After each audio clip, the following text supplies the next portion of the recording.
কিছু মানুষকে আপনি জীবনেও খুশি করতে পারবেন না। তারা সবসময় আনহ্যাপিই থাকবে। তাদের কাজই হচ্ছে অসুখী থাকা, অন্যের লাইফস্টাইল নিয়ে বিচার করা, অন্যরা কে কী করছে, কে কী খাচ্ছে সেসব নিয়ে ভাবা, চিন্তাভাবনা করা। আরে বাবা, অন্যের ব্যাপারে না ভেবে নিজের ব্যাপারে একটু ভাবো, নিজের দিকে একটু দেখো। লোককে দেখলে তো খারাপ লাগবেই।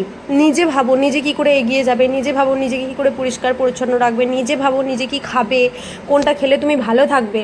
অন্যরা কে কী করছে, কে কী খাচ্ছে, কোথায় বেড়াতে যাচ্ছে, কার কটা হাজব্যান্ড হলো, কে কটা স্বামী ছাড়লো, এইসব আলোচনা কেন ভাই? নিজেদেরকে নিয়ে থাকো, সবারই লাইফে ব্যস্ত থাকো, তাহলে কে কী করছে সেটা দেখার প্রয়োজন পড়বে না।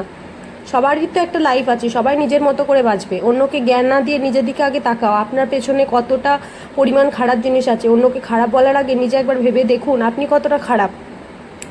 আমি খুঁজে পাই না যে এইসব মানুষগুলো কি করে পারে অন্যকে নিয়ে কথা বলতে। নিজেরা নিজের দিকে তাকায় না, আর অন্যকে নিয়ে গসিপ করতে, কথা বলতে ব্যস্ত।